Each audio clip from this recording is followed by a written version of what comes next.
Let's talk about Brian De Palma. You worked for him on The Fury. I did. How was he like to work with? Very nice. On that film, very technical. It was a very technical film. So he was required by the structure of the piece to spend a lot of time up on the cranes and sort of involved technically answering questions for the technical guys.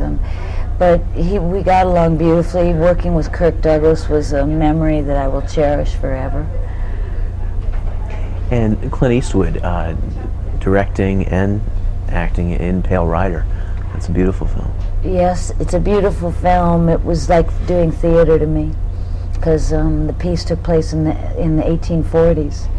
So all the clothes were like costumes. The sets, we were 12,000 feet up in the mountains. So the sets were almost theatrical in a way. The cabins were very realistic, no interior lighting. I mean, rustic, 1840s.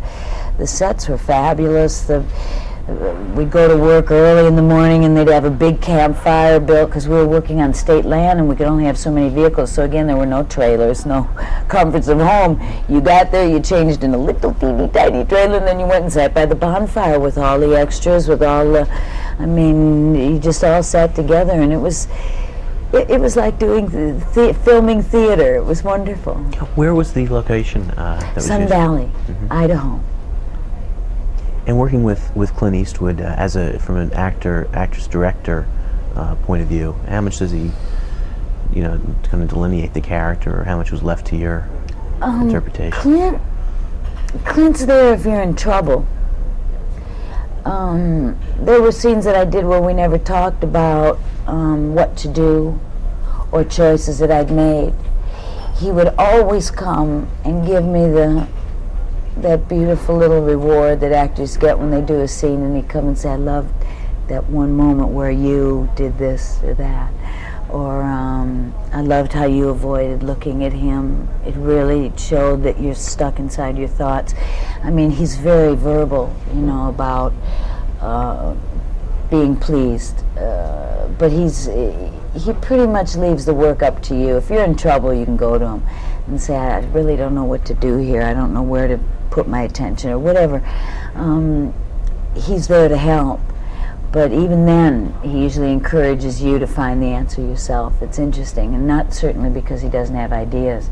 I think, again, not unlike Jay Lee, he respects his actors. He casts actors who have a real creative process going on, and he loves to just see it come out, He's very accessible as a human being on a set, more so than most directors that I've ever worked with. I mean, he sits in his chair, he stays on the set. It's not like disappearing acts in between scenes. He's accessible, he's there, he likes talking, having a relationship, a rapport on the set, which was real nice. It was real comfortable. Do you have a particular favorite among your TV movies? A favorite among my TV movies? There was a role I did on Marcus Welby, though I know it was considered a series, but it was a part of a blind girl who was in love with this fella, and he was also blind, and then he got an operation and got the gift of sight back. And of course he falls in love more with the sighted world than his blind girlfriend. I had a couple of months to work on that role.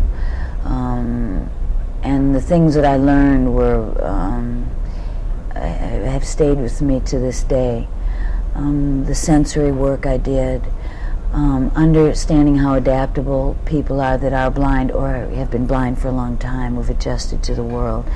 The lack of self-pity that I have, certainly not for people that lose their sight after many years of sightedness.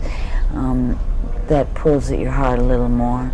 But people that have, lived a life of being blind, how whole and complete, and how in some ways how extraordinarily beautiful they are. Their sense awareness of just being able to tell someone's mood through the hearing. It taught me a lot, and I love that role. I remember a movie, Fast Friends, the talk show. Oh, with Dick Shawn. Yeah. Yeah. And David Letterman. Yes, as a matter of fact, I've heard that's kind of where the concept of his TV show came from, because he was so good. Edie Adams was in that. Oh, that was a wonderful show. Yeah, yeah. Yeah. It's Again, that was an opportunity for me to play a very forthright character. Remember, she ran the show. She was like the producer of a talk show, like a Johnny Carson kind of show. Yeah, that was fun. Yeah. Do you have plans for any upcoming projects? Not right now. I just finished television. I'll always do television. It's great for an actor. You do 8 days of work. You really get to see where you're at with development of character. It keeps you sharp, you know. I did a Murder, She Wrote with Angela Lansbury, which was a lot of fun and real interesting. But oh no, it's just one day at a time for me. Well, Carrie, thank you so much for coming down to the show, and best of luck on Murphy's Law. Oh, thanks so much. You're welcome.